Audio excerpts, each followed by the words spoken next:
I'll never forget the day my son Ethan came to me with the look of uncertainty in his eyes. It wasn't just a typical teenage mood swing or a bad day at school. It was deeper. I could tell something was bothering him, something personal. As a single mother, I've always tried to keep our bond strong, but this time I sensed he was struggling with something he didn't know how to put into words. It all started after his 14th birthday. He had grown taller almost overnight, and his voice was beginning to change. Puberty had arrived, and with it, a wave of insecurities that I had braced myself to help him through, but I never expected the issue he would bring to me. That evening, Ethan came into the kitchen while I was chopping vegetables for dinner. He leaned against the counter silently, and I looked up to meet his hesitant gaze. "Mom," he said softly, "can we talk about something kind of weird?" I stopped what I was doing immediately. "Of course," I said, giving him my full attention. "You can always talk to me." He shifted on his feet, looking down at the floor. "It's about me. My body. I think something's wrong with me." My heart sank. "What do you mean, sweetheart?" He looked up, face flushed. I think I'm too small down there." The words hung in the air between us for a moment. I stayed calm, taking a deep breath, knowing this was a fragile moment. "Thank you for telling me," I said gently. "It takes a lot of courage." "I didn't want to," he admitted, "but it's been bothering me for months. Some guys in the locker room were joking about size, and I just felt really embarrassed." I walked over and hugged him. He didn't pull away, even though he normally would have. "Ethan, it's completely normal to feel insecure sometimes, especially during puberty, but I promise you, you're not wrong or behind. Everyone develops at different times. But what if I never catch up?" he whispered. "That's not going to happen," I said. "Your body is growing just the way it should. You're healthy, and everything will even out in time." Still, I knew my reassurance wasn't enough. He needed more than just words. He needed understanding, facts, and empathy. Later that night, after he'd gone to his room, I did some research. I found articles from pediatricians and psychologists that explained just how common these fears are among teenage boys. Many of them are misinformed by what they see online or hear from peers. I bookmarked a few pages and even found a short, age-appropriate educational video that explained how body image issues affect boys just as much as girls, even if they're talked about less. The next day, I knocked gently on his door. "Mind if I come in?" I asked, nodded, setting down his phone. "I looked into what you talked about," I said, "and I found some stuff that might help." I showed him the video, and we watched it together.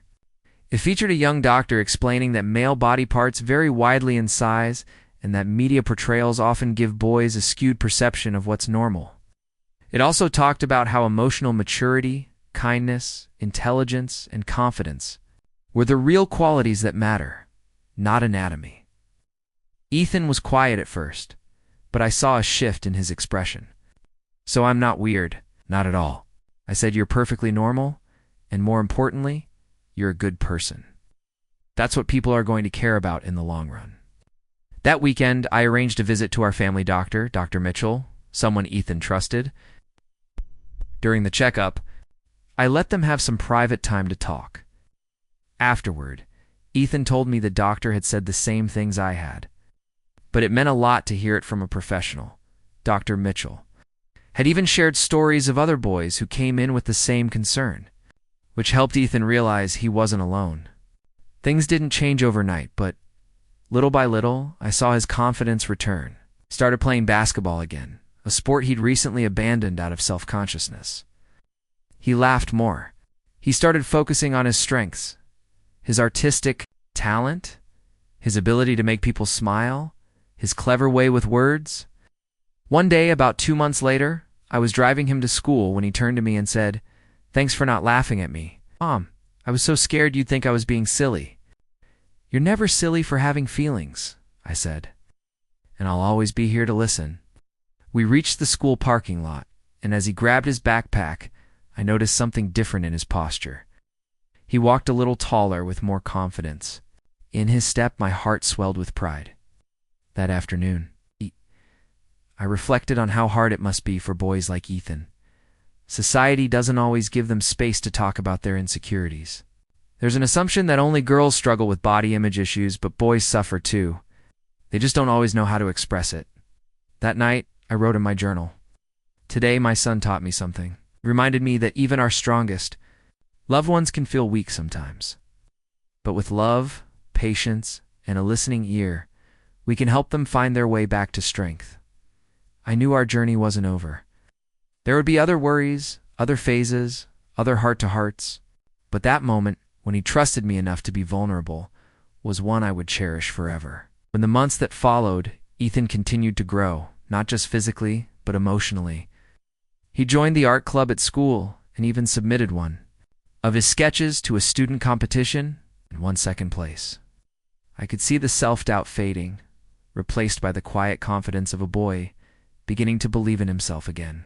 He began helping out at a local youth group, too, sharing advice with younger boys going through similar changes. He didn't talk about his own experience explicitly, but he offered empathy, understanding, and reassurance just like he had once. Received, it was beautiful to witness his transformation. One evening as we were watching a movie, Ethan turned to me and said, "You know, I think I want to become a counselor one day, like for teens or something." I smiled. "That would be amazing. You'd be really good at that." "Yeah," he said. "I think if I had someone like that to talk to earlier, maybe I wouldn't have felt so bad. I want to be that person for someone else." And just like that, I saw it, a boy growing into a man with empathy, purpose, and heart. I was no longer just helping him navigate his fears. He was starting to lead others out of theirs.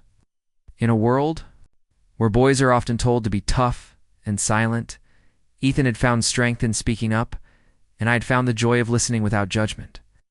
That more than anything is what helped him begin to love himself for who he was.